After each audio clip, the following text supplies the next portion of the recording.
Welcome. We're live. Listen, we're live on Instagram. We're live on Facebook. We're live on YouTube. And we're live in our Facebook group. All of the information to join. Oh, Austin, you're right here. Hey, buddy. What's up? Good to hear from you. Good to see you. I'm going to turn my volume down so we don't get a wicked echo. Good morning. Same. Good afternoon. Good evening, Keith. Good afternoon, morning. Justin. Hello, everybody. Welcome into the stream. We want to turn your Q's into A's tonight. Essentially, what we have going on is a lot of times first of all, hello, good evening. Let me know how you're doing. Let me know how your week has been. It's a Thursday evening, a ripe old Thursday evening if you're with us on Instagram. Hello. Hello, Kathy. Hello, Mackenzie. Hello, everybody joining in. Aubameyang, listen, Keith Harcum chips in on the Instagrams. I am happy and sad about Aubameyang. Okay, first question then, Austin. Since I did put sports in the thing, give me a 15-second synopsis of Pierre-Emerick Aubameyang going to Chelsea. Go. I'm not happy about it. I'll be real honest right now. Wow. I'm not happy about it. I don't think. Yeah, I knew that this was gonna come up, and I was preparing for it. I don't think he's a good team player. I think he's been on the decline the past couple of years. So I think Todd Bowley... And time! That's time! Oh, okay. Austin with the Chelsea flag. Yes, Rachel Barker.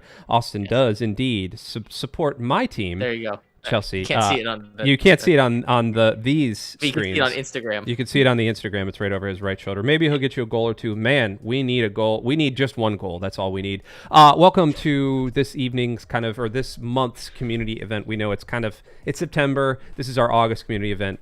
Deal with it. We're a day late. We were supposed to do it last week, and then life got in the way. Well, part of what we do here during our community events is really just get a chance to hang out with you, all of you here, and all of you here. Good evening, Lawrence. Send him to us, says Keith. Keith, you guys got enough problems. Your coach might not be there. Super Frankie Lampard.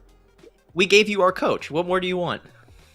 I mean, did we give him? It was kind of like you got fired for sure. in disgrace. Anyway, we know you guys have questions commonly that come up about church, about Christianity, about beliefs, about things that pertain to even being pastors, behind the scenes stuff, but also just real life questions, things that come up. And so we wanted to just kind of open a space for you to ask. We might not be able to answer all of the things, especially the esoteric sort of why is the sky the way it is things. But definitely... It is a good question. Thanks, Austin. Why is this? No, we'll get to that later. But we want to kind of know your questions, and we want to try to answer them. So the chat is wide open. The chat on Super Frank, it's Super Frankie Lampard, Mr. Keith, Pastor Keith, which, by the way, hello. Everyone in the chat, say hello to Pastor Keith Harcum, joining us all the way from Palm Harbor. Well, is it West Chase? Don't tell anybody. But joining us from Palm Harbor. Good to see you as well, Keith. My first question for you, Keith, is how is church life treating you, especially over these last couple of months? We do have a number of questions that are kind of behind us, so if in the chat we don't see anything, we're going to ask these questions. My first question pertaining to all of that while we let all the things roll in is, Austin, tell me, hey, Caden, good to see you, bud. Tell me a little bit about you, and tell me a little bit about, your journey in college right now. Kind of let everybody know what you're doing in seminary. Yeah. So, like Andy said, I'm in seminary. So I am halfway through my Master's of Divinity degree at Asbury Theological Seminary, and I love it. I'm kind of a big nerd, as Andy can attest, as Pastor Keith can attest. I'm a huge nerd. Pastor Keith said, well, challenging, same as everyone else. Where's everyone working? Cool. Don't know how to answer. Don't know exactly how to answer that, but thank you. Thank you for commenting. I'm sorry. Mind blank. That was for what you asked him earlier. So yes. Yeah. Got it. I'm catching up now. I don't do a lot of these. I know you. We got to train you a little bit. You gotta keep up. You gotta get. We gotta keep going here. Tell me real quick. Yeah. What's the kind of end game for what you want to be doing here, with your Masters of Divinity? Yeah. So I mean, I ultimately want to do more school. So just keep staying in school. Okay. I tell people as a joke that I'll be in school till I'm 30. but that's not too far off. But I would ultimately love to pastor and teach. That's where my heart is. Teach about the scriptures. I'm a huge Bible nerd, so that's kind of my end goal. End game being my teaching pastor, says Keith Harcum. Listen, he's got many. Keith, he has many years with us. They couldn't hear that on this microphone. I said he has many years with us.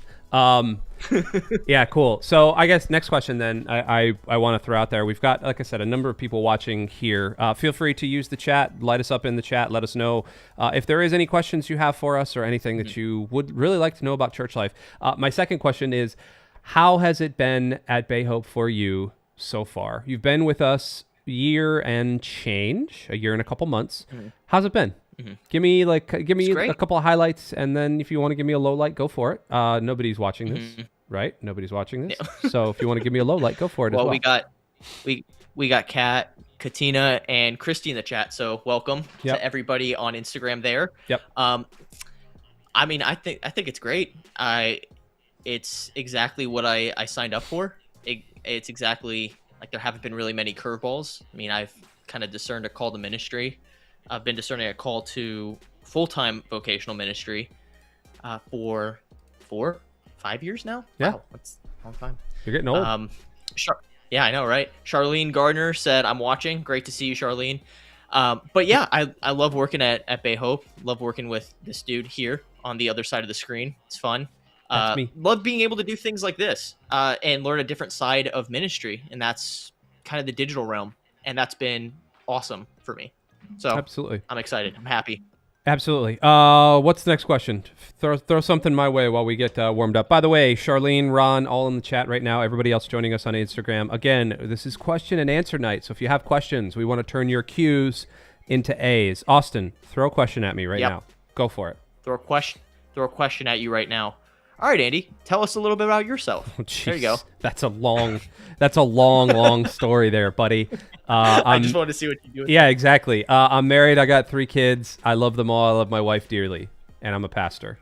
And there you go. There's a lot there. Yeah, thanks. Hey, Dave Santos, thanks for joining us as well. Justin Deal asks, is working in a church different from what you initially expected? You start, and then I'll close up shop. Is working in a church initially different from what you expected initially? Yes and no. I kind of got a good precursor experience interning for a few years. It's true. So that part, not really. But I mean, no, I would say to that answer, Justin, no, I don't think it was different from what I expected. Yeah, he was well acquainted. Lisa also joins us in the chat. Hello, Lisa, been praying for you. Glad you're feeling a little bit better. We'll get to that question in a second. Keith, I see there's another question on. Hey, Erica, good to see you as well. I'm here in my home studio, so I'm sorry that this is a little wonky. Here's what my home studio looks like. This is what the people can, or this is what I see. I see all of this here. Wow. That's my aha. Aha. It is a lime watermelon aha. I guess I could probably turn the camera around. Oh, look at that. I can actually turn the camera around. How about that? There you go. Yeah, look at that. So I see all of this. There's my microphone. There's my Xbox and Switch. Here's some lights, and there's a server down there. And then computers. There's a whole computer down there as well. Don't mind all of my cables and my wires. Yeah, if you're on Instagram, you're getting the full tour right now. Erica, good to see you. I've been praying for you. Also, love seeing all of the stuff that is happening over at Horizon. If you guys have not seen what's happening in South Tampa with Horizon Church, go check them out. Awesome. They are doing awesome things. They bought a stinking bowling alley, which is totally dope, and they're renovating it, and they're doing church services down there, and that is awesome. Okay, Justin, for me, to go back to your question, it is initially different, yes, but I've also been working in churches. When I talk to people, I look at their faces live. Yes, you do.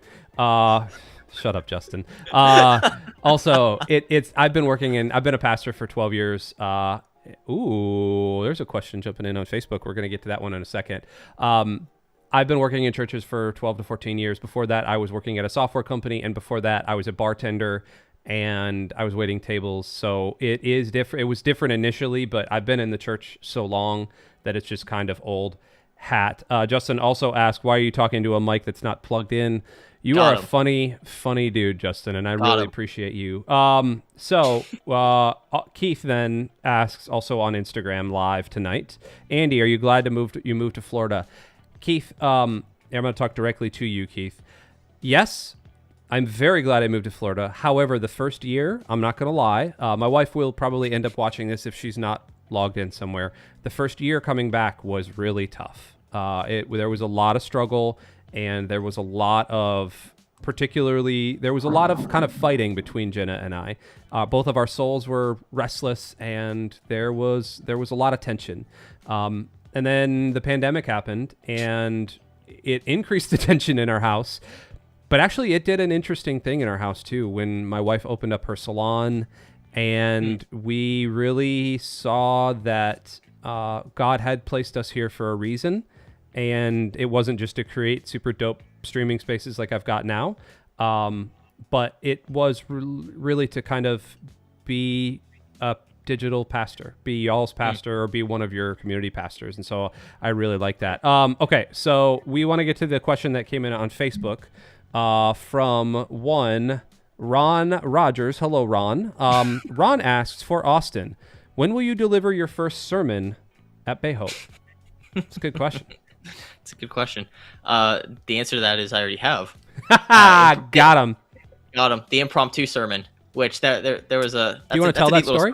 Yeah, I can tell that story. Go for it. So for those of you who don't know I guess the kind of behind the scenes of streaming church to multiple locations, it all goes through one room, basically. And if one piece of equipment is broken in that one room, then it's kaput. Can't do it. And so basically that happened, and it was Memorial Day weekend. And so Pastor Andy had to preach an impromptu sermon. Luckily, Pastor David was preaching at the Lakeshore campus, so he had that covered. Pastor Andy had to write a sermon in 15 minutes and preach it online, and I had to do the same thing and run down to West Chase. Not literally run, drive down to West Chase. Drive down to West Chase, yeah. Drive down to West Chase. Normally Pastor Julie would have been able to plug in, because Pastor Julie, the campus pastor there, what our remit is as campus pastors is we always have to have something in our back pocket that we can preach on just in case something happens, because it is such a ordeal to kind of get things up and running. Lightning struck. Julie, I think Julie's mom had just died. Is that when that was? Yeah. She passed away, I think a week before that. Yeah, and so Paige was out, and the person running was the campus coordinator down there, Steven, who's awesome, but he kind of was like, oh my gosh, she's shell-shocked. And so we fortunately had we had a wealth of talent. Pastor Matthew was able to just do his normal sermon. Nobody knew the difference. I actually preached to 1,500, almost 2,000 people live on a Sunday morning. Had to kind of write the sermon in 15 minutes, which was great. Loved doing that, and preached it. And actually, it was a ton of fun. And then the thing that sort of Austin had to do was write his sermon while he was driving down to West Chase. So it all worked out. God was glorified, and we fixed the thing that broke. But yeah, sometimes that sort of stuff happens. Keith Arkham logs in and says, when I did it, I went on my horse. Yeah, that's because you're old, Keith. You're old, buddy. We jump in the chat. Brianna says, hey, Brianna, first of all, it is so cool to have you as part of our community. Right. We are super stoked for what you guys are doing with Divine Discussions. We'll be going to be talking about Divine Discussions a little bit over the next couple of months, but it is a women's focused Bible study that has been coming in, and our good friend Sam Latrico wrote it and kind of did all that. We shot it. I've been sort of cutting it. Austin's been cutting some podcast material together, and we're going to package all of this up as one of our very first women's only Bible studies. And it's delightful. It has a lot going for it. We're super, super stoked to really be a part of that. And we are so thankful that Bree has actually jumped in to be on the team. So Bree says, I don't have a question at the moment per se, but I just want to say that I really appreciate what you guys do. And it's awesome to see how God's working in both your lives. And it's incredible to see everything that's happened at Bay Hope. First of all, you can throw any of those comments at us anytime you want. I will just fawn over that. In all seriousness, thank you for that, Bree. We really, really, really appreciate that. Everybody joining in on Instagram Live, hello as well. Erica, again, thanks for the praise hands. If you have a question, anything that you want to know about us, about church life, about live streaming, about anything that's happened, throw it into the chat, and we will try to answer it as best we can. Lisa also says, I can't thank the Lord enough for all the wonderful things he's done. Amen. And Ron actually saw you preach, Austin. Saw you preach? Was it you or me? I can't remember. I think it might have been you. It might have been me because I was online and it was a lot of fun. Hello, Late Joy. Hello, Lainey. Good to see you guys all joining in. Okay, so we did have Katz as well. Steve Katz is logged in. Absolutely. So we did have a question from Mela Megan. What advice do y'all have for someone who hasn't been in church or connect with God in a few years and want to re-strengthen your faith? That's a good question. Great question. Here, I'm going to pop that up on the screen so that everybody can see it on Instagram. Erica with Keith with the bowling things. I love that. So, do you want to take a crack at that, or you want me to first, and then what advice? I'll throw it to you first. Okay. Do you have for someone that hasn't been to church or to connect with God in a few years and want to re-strengthen your faith? Andy. Okay. Thanks, Ron. I appreciate it. I appreciate you, Ron. Thanks for being there. So, Mela, first off, the thing that typically happens when people walk away from the church is there's usually some sort of hurt or there's usually some sort of thing. And so it always helps to identify that thing that made you walk away. Gen Z, please. The question is always to identify that thing. Without one of those things that actually made you walk away, the biggest tip I can have is to just do it. And I know that sounds really stupid, but to try to find the easiest way to connect. So it depends on what your quote unquote flavor is. Do you connect with people do you connect with churches or connect with God through music? Do you connect with God through singing? Do you connect with God through reading? Do you connect with God through writing? Don't immediately just jump in and go, oh my gosh, I got to read the Bible now from top to bottom, or I'm going to be a sinner and I'm going to go to hell. Oh my gosh, I need to give this and I need to do this for communion and all this other stuff. All that's going to do is push you further away. The first thing that God always calls us to do is to connect with him through our own gifts and skills and talents and passions and abilities. Right. And so it's identifying that one thing that you are super passionate about and then understand that God gave that to you for a reason. And that will then lead you down a path of re-strengthening your faith. Hello, Walk Bradley. Good to see you. So that's my kind of first part. Austin, anything you want to add to that? Yeah, I think the point of comparison, I guess it's not beneficial. That's a good place not to start, is to compare yourself with other people or even people in books that you've read. Or if you like reading books and you look at some of the great Christians in history and you say, I can never live up to that. Yeah, that's good. And it can be a little intimidating sometimes to see, I mean, even in scripture, how God moved in these mighty ways and we think we have to measure up to that. And that's not healthy. So that's not a good place to start. I would say a good place to start would be to kind of like what you said, Andy, just get plugged in and do it. Also, I would say look for people that you enjoy spending time with as well. That's also good. Because if you don't enjoy spending time with the people you're worshiping with and the people that you're surrounded with, it can kind of be a drain, and that's not fun for anybody. So I would say, get a good group of people that surround you that care about you as a person, care about you, and want to see you grow. Absolutely. Another comment coming in comparison is ultimately the thief of joy. Great point, says Bree. That, and I guess the last thing I would say, Justin, we'll get to your question in a second as well. Mela, the last thing I would say about packaging all of that is that there is, if you haven't been to church in a few years, oh my goodness, did you just hear that thunder? I know, it's going off on my place too. We might lose internet connection, folks. This Q&A might end early. The church has changed a lot, even in just a couple of years. Over COVID, things have changed. People, priorities, money, everything has shifted a whole lot. And my advice would be to go in to whatever church or whatever faith structure that you can, be it online. This is a perfect place to start, or to continue to grow your faith is in an online kind of community like we are right now. We have hundreds and thousands of people that connect with us each and every week. Right. So start doing something along this line, and also go in with an open mind. Don't immediately say, well, I'm out of here because that pastor said something, or, the church has this bad thing going on or whatever. Go in with an open mind, because we all have to realize that, yes, things have changed, and we are still catching up right now. Like we're still trying to figure out which way is up. We're still trying to figure out how to actually do church in a post-pandemic world. So keep your mind open there, Mela Megan. Thank you for the question. Justin pops in on Instagram as well and says, on that same note, what advice do you have for people, I'm assuming, who have never been to church and are skeptical about it?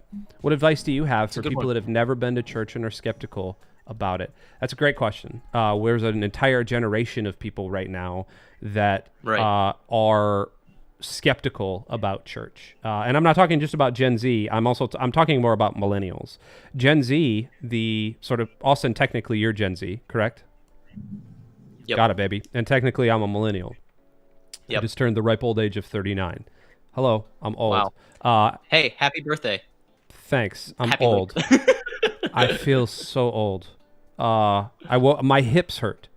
I don't know if it's the gaming chair I'm sitting in or what, but like my hips hurt. I tried to stream a game for like an hour last night, and I had to oh gosh, I gotta go. I gotta do stuff. And then I went out running this morning, and anyway, I'm an old man. Gotta go for daily walks.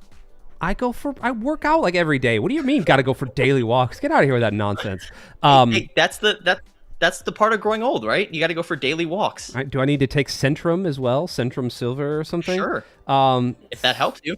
It doesn't help me because I am old, but not that old. Anyway, people, hello, Mimi. Good to see you as well.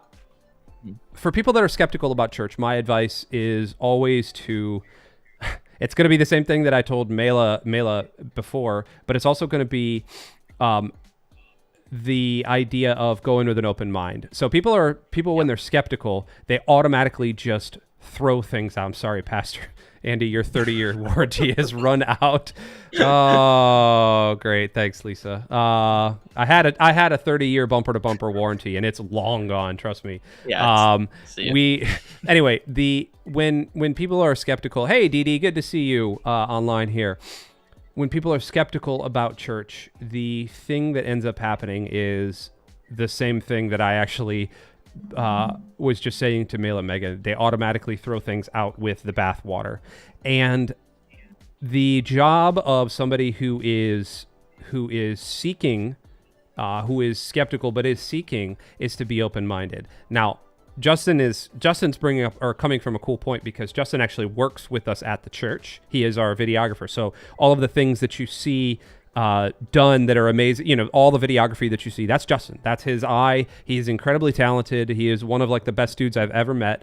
And it's a privilege to work with him. Yep. But Justin also has had a walk with Jesus off and on, but he has had a question, or he has never really had a doubt of who Jesus was in his life. People that are coming to the church have a doubt about who Jesus is. They're coming in from culture, and culture says Jesus is just a teacher, or he was a dude that performed magic tricks 2,000 years ago, or he was such and such. And those people are always going to be shut off until one of two things happens. Either they feel love from a community, they feel loved by actual people of the church. They feel loved by a group of people that love Jesus already and are seeking to love people, or they are in need of something. So the first group, the people that are in love with, or being loved by a community, by a group of people that love Jesus. So that first group of people, if they feel love, they're gonna be a little more curious. And it might take time. This is kind of playing the long game. It might take time to break those things apart. But eventually, that person that is feeling love from that group is gonna kind of break down their skepticism, and they're gonna be a little more curious. So that's the first group. It's the long game, but it's more successful. The other group, the people who need something, immediately. I need help with my marriage. I need help with finances. I need help. I'm broke. I need help paying bills. I need help doing. The church exists for that. The church exists for those type of things. But what ends up happening more often than not is that person receives that help and they're on fire for a little bit for Jesus. And then they slowly melt away. And Jesus told a parable about this. He tells a parable of the sower going out and sowing seed. And, the sower throws seed onto the rocky path. He throws seed onto the dirt path. He throws seed to the gravel, and he throws seed onto the good soil. And all of the other seeds eventually just fade away. But it's the seed that's planted in the good soil that reaps is a 30, 60, and 100-fold of harvest. And now that granted, we can take that as believers and we can say, oh man, there's another question there we were going to get to in a second. Yeah. There's an amazing way of looking at that parable as a Christian and saying, oh my goodness, yes, I need to be planting, I need to be the good soil. But if you actually look at it from the side of the skeptic, the skeptic themselves, who has never been in church, is looking for good soil. Because we're all ultimately looking for community. We're all ultimately looking for that love to be ingrained in us and shown to us. And they're looking for that good soil to plant into as well. Austin, I have not let you talk for like the past 5 minutes. What else am I missing here? I mean, you covered it really well. And I think the parable is a helpful place to start too. In a more practical sense, I think if you're skeptical about starting or going to church, starting to go to church, starting to get involved in a community of faith, I think it's helpful to clarify what exactly you're skeptical about and realize that that's okay. We kind of talked about this a little while ago on a podcast that we recorded, but clarify exactly what you're skeptical about and find a place that is willing